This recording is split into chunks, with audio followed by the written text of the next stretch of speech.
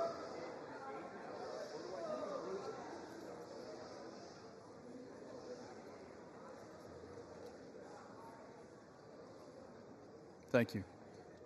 He's recognized. Mr. Speaker, the 8 hours of hogwash that we just heard will not change the outcome that you will see very shortly when we deliver historic tax relief for working families, small business owners, and farmers. Mr.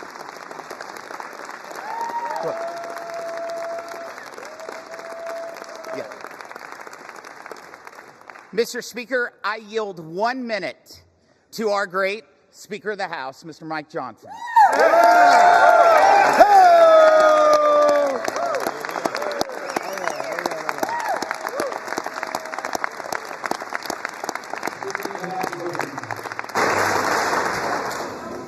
I thank the gentleman from Missouri. I thank you, Mr. Speaker.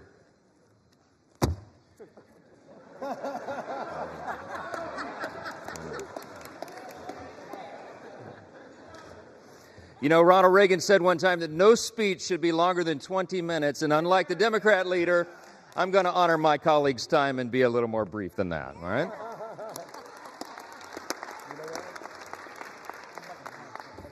I just want to say something that many of us learned when we were children. We were taught, you know, it takes a lot longer to build a lie than to tell the simple truth.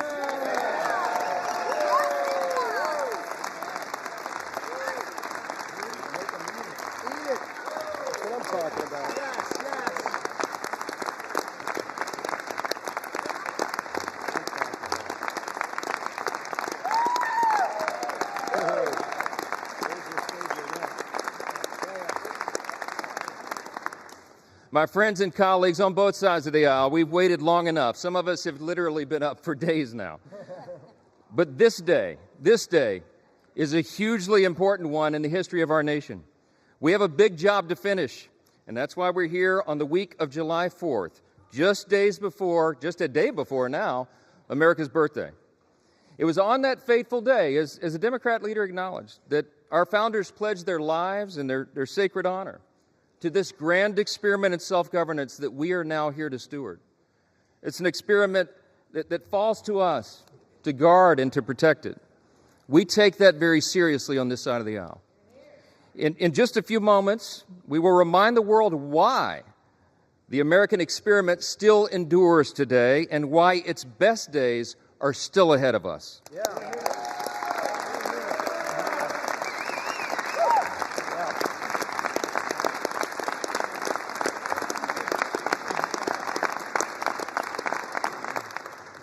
Mr. Speaker, with one big, beautiful bill, we are going to make this country stronger, safer, and more prosperous than ever before. And every American is going to benefit from that. Yeah.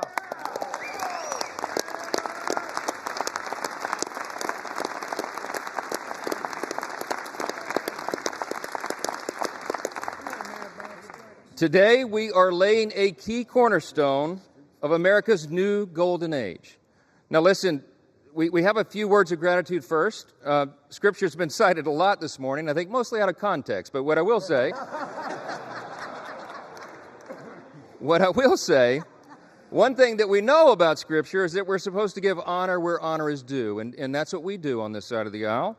I want to thank every single member of the House Republican Conference for their pouring their time and their heart and their expertise and experience into this process. I want to thank all of our amazing staff members, all of them. Yes.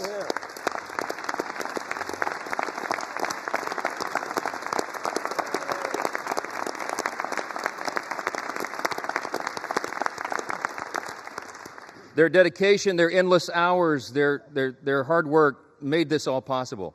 I want to thank the White House Office of Legislative Affairs, who have basically lived with us now for the last few weeks. Their patience and persistence and their professionalism is greatly appreciated.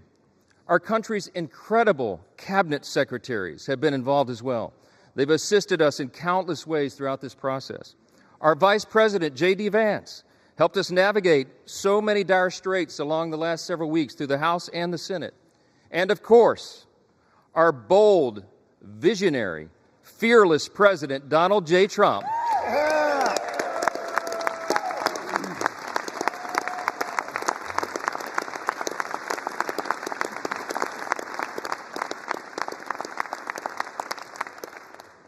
President Trump is the creator and the champion of the America First agenda. We will deliver upon that today. We come a long way. We began this process really about 15 months ago. We had a sense and we believed that we would have unified government. We would have this moment where the Republican Party would be given control of the White House and the Senate and the House. And we determined to ourselves that we would not waste that historic opportunity. We've had spirited debates, we've had months of deliberation, and now we are finally ready to fulfill our promise to the American people. That's what we are doing today. Now, look, before I respond to the allegations from across the chamber, I just want to take us back to a day that most of us will remember so very fondly for the rest of our lives, and that's November 5th of 2024. That was Election Day, a fateful one for America. The reason that was so important, the reason it was such a turn in history is because the American people spoke with unmistakable clarity. We sensed it as we were all out campaigning. We saw that there would be a demographic shift in America, and that is exactly what the election yielded. We, in our party, had a record number of Black and African American voters come to the Republican Party. We had a record number of Hispanic and Latino voters come to the Republican Party, a record number of Jewish voters and union workers and suburban women and urban voters. They came out in record numbers to join the Republican Party and the America First agenda with President Trump.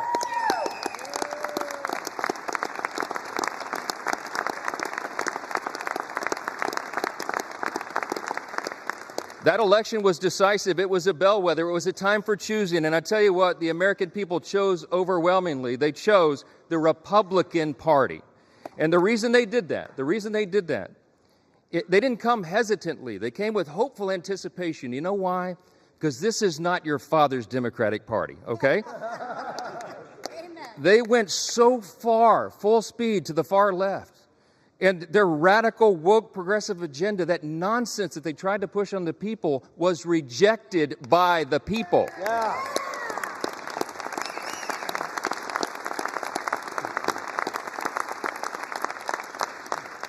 These new voters came to us. They had enough of the Biden-Harris madness and all the things they were trying to hoist upon the American people that they just don't believe in their hearts.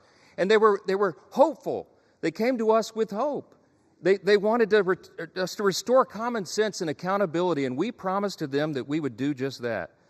Those new demographics came to the Republican Party because of open borders wreaking havoc on their communities. They came because of weakness at home that fueled instability abroad, and because trillions in reckless spending put the price of gas and groceries further out of the reach for hardworking Americans. It wasn't right. President Trump and our Republican majority in Congress are fixing all of that right now. President Trump said this week, we're the hottest country in the world again.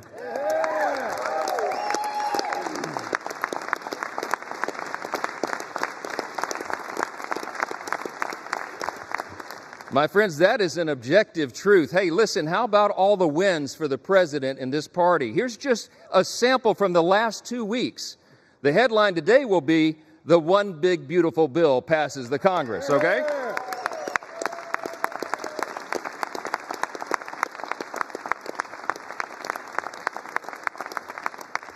You got to hold your applause. There's too many wins. Are you tired of winning yet? No. Fourth jobs report in a row exceeds expectations. A sample of the headlines. Lowest monthly border encounters in U.S. history. We closed the border.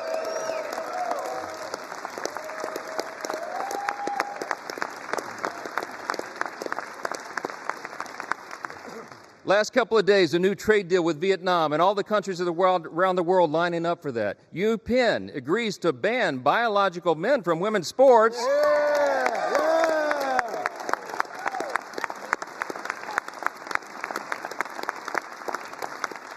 And they ought to give a personal apology to every female athlete impacted by that nonsense.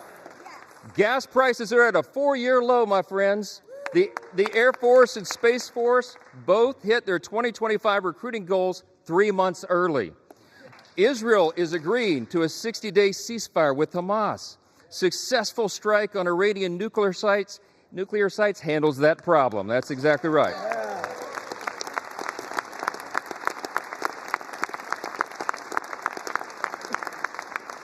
Strength is back. America's back. It's resulted now in a ceasefire deal between Iran and Israel. The NATO countries are increasing their defense spending, not just 2%, 5% of GDP, okay?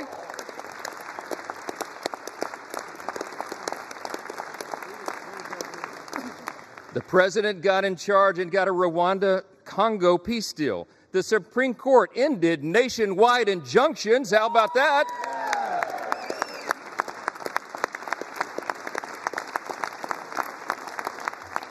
That conservative majority on the Supreme Court also allows third country deportations. We've had a record high stock market, and we're signing a China trade deal. That's just the last 2 weeks. The last 2 weeks.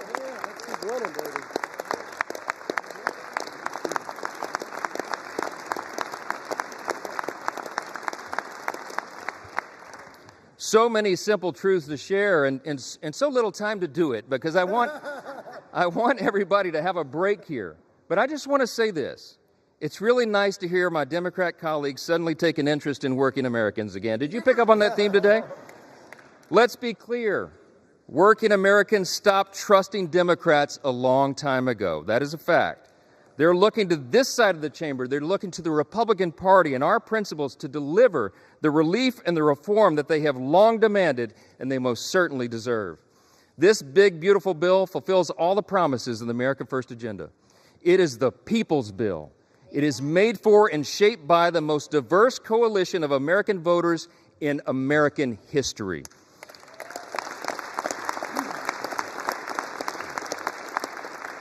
Today, we are making the dream of a government that puts the American people first a reality. A reality.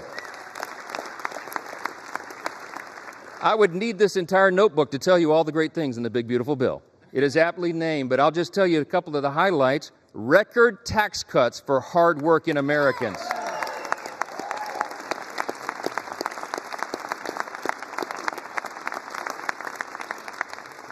Historic savings at the same time to end reckless spending. We got energy dominance coming back to power our future. We have a secure border to protect American families. We have a strong military to restore peace through strength. And we have a government that is now accountable and responsive to the people once again. That's what we're delivering.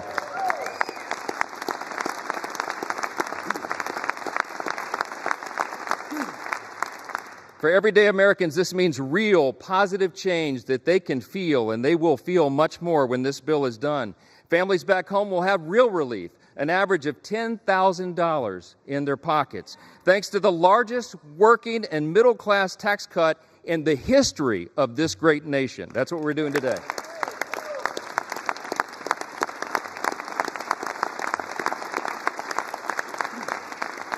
You got hardworking Americans like our waiters and our bellhops and our hairstylists. They're going to keep 100% of their tips and overtime pay. That is money they earned. It does not belong to the government. It belongs to them, and they deserve to keep it.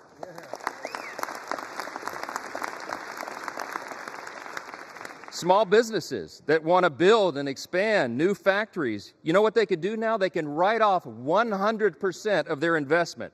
That will have us a lot more building. Young families who want to buy a home will be able to, thanks to historic savings that will put our country on a stronger financial footing.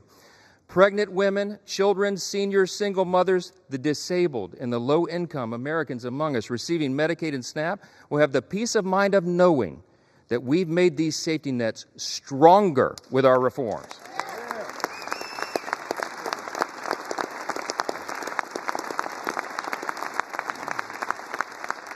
See, when Republicans are in charge, we bring common sense. We're going to make sure that Americans who do need and deserve those critical programs won't have to compete against people who can work but choose not to do so. That's not right.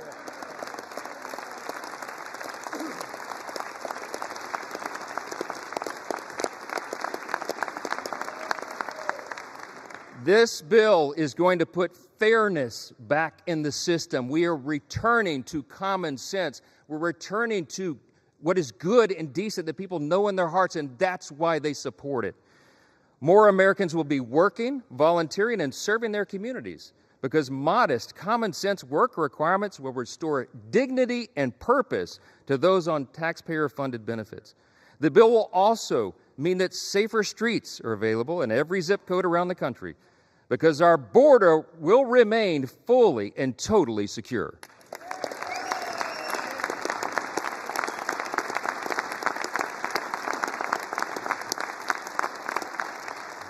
The Republican Party stands for law and order, and this is the side that stands with law enforcement, the brave men and women who are on the front line.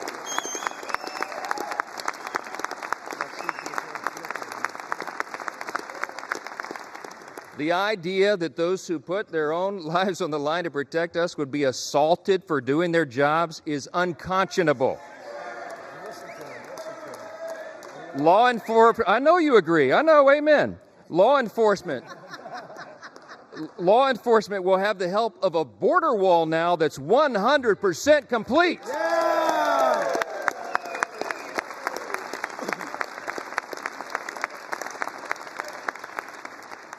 Our immigration enforcement officers will get a boost from more manpower and resources and detention space so that detained illegal aliens are not released back into the streets like they were for the last 4 years.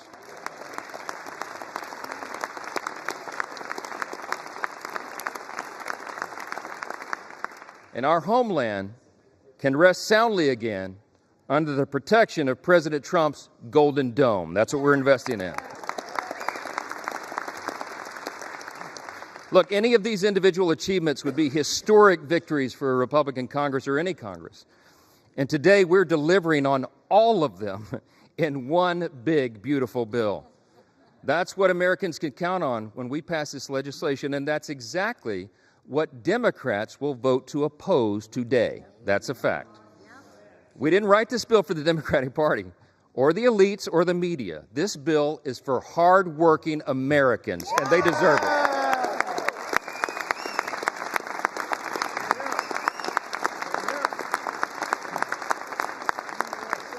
I'm going to just say this as plainly as I can. This is a simple truth. If you're for a secure border, safer communities, and a strong military, this bill is for you. If you're for common sense fiscal responsibility and reducing the deficit, this bill is for you.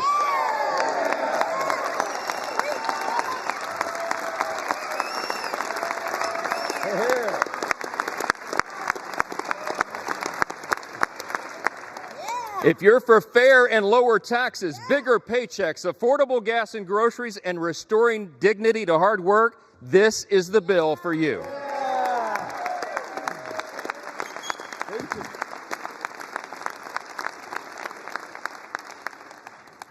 It makes no difference whether our colleagues on the across the chamber speak for 25 minutes or 25 hours. They can't change the truth. And today was about performance for some of them.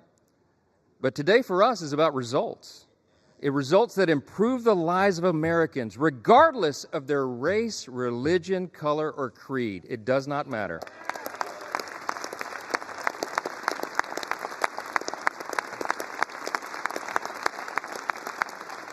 I tell you what, Ronald Reagan used to remind us you can always trust the American people, and we do trust the American people, and they can discern the difference. What they saw on display here today is that Democrats deliver performances and Republicans deliver results.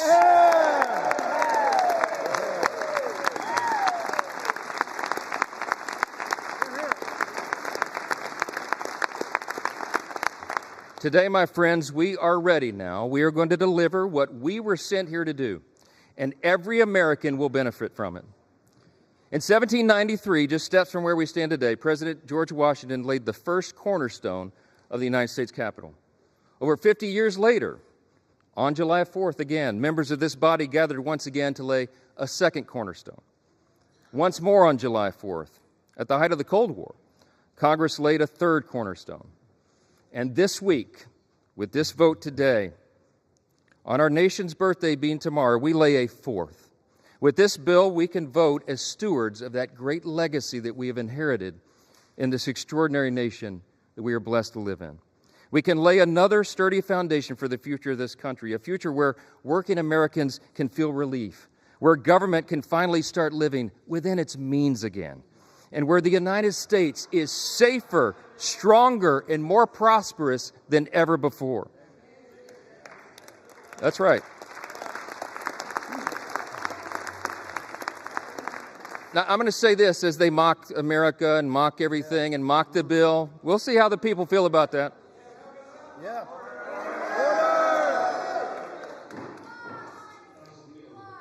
So listen, seriously, as friends and colleagues, really, across the aisle, what we celebrate tomorrow is the nation's birthday. Let's put the politics aside for a minute, and let's reflect on our blessings. No kidding, really.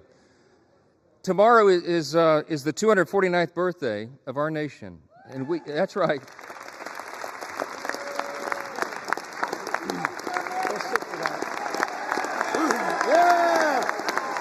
USA!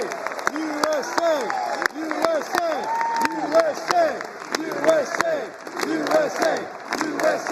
USA! USA! USA! USA! USA! USA! USA! I mean this sincerely. I thank my colleagues for standing. We all should be united in that. We are. We have squabbles, we have partisan debates and all of this, but at the end of the day, we're all Americans, man. And we gotta believe that. We gotta know it. We gotta recognize that we live in the greatest nation in the history of the world. It's not even close.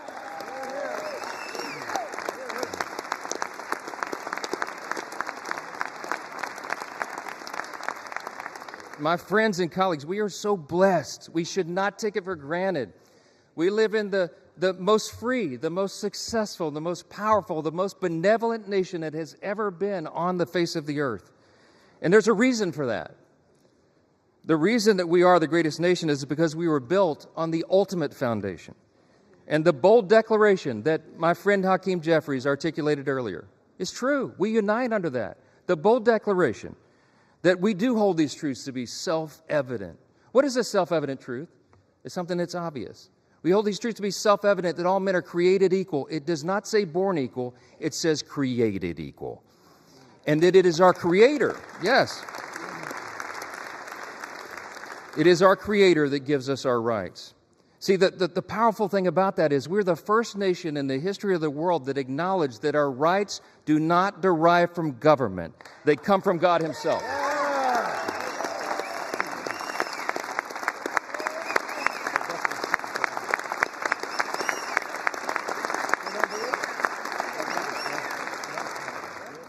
You see those words up there, that motto, it says, "In God we trust," right above the speaker's rostrum. You know, a previous Congress put that there in the early 60s in the height of the Cold War. There's a little visitor's guide that people get when you do tours late at night. You've probably seen your constituents and visitors and friends get the guide. If you turn, I think it's about to page 21. It explains why that's there. And it says, Congress voted to put that there as a rebuke to the Soviets' worldview at the height of the Cold War. Why? Because communism, socialism, find their root in Marxism. And Marxism begins with the belief that there is no God. It's wrong. And this Congress made us stand those many years ago, and we should do it again. We're different, we're distinct, we're exceptional, because we acknowledge that right there, our motto.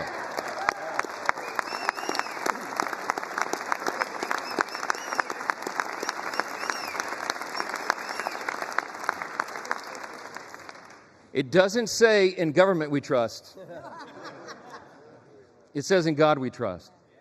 And we better remember that. He has blessed us with His grand experiment in self-governance now for almost 2.5 centuries. And by God's grace, we are working hard and we are delivering on our promise to make America great again.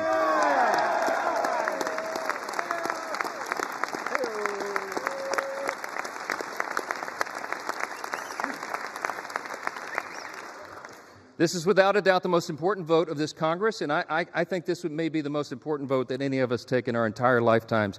And everybody better remember it, however you vote today. My friends, the President of the United States is waiting with his pen. The American people are waiting for this relief. We've heard enough talk. It's time for action. Let's finish the job for him. Vote yes on the bill.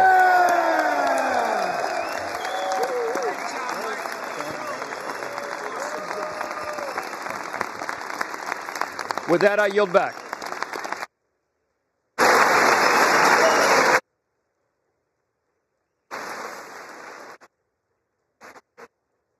The gentleman yields, and all time for debate has expired.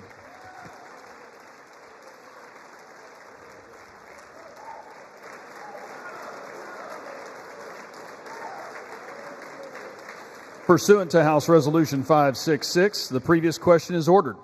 The question is on the motion by the gentleman from Texas, Mr. Arrington. All those in favor say aye. Aye. Those opposed, no. No. The ayes have it. The motion is agreed to. For what purpose does the gentleman from Massachusetts seek recognition? Ask for a recorded vote. Vote is requested. Those favoring a recorded vote will rise. A sufficient number having risen, a recorded vote is ordered. Members will record their votes by electronic device. This will be a 15-minute vote.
Members voted.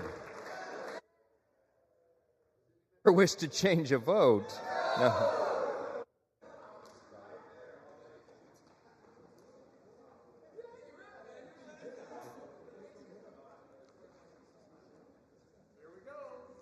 On this vote, the yeas are 218, the nays are 214.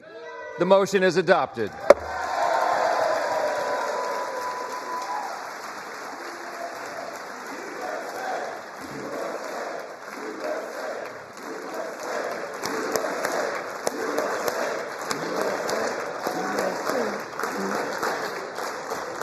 Without objection, the motion to reconsider is laid on the table.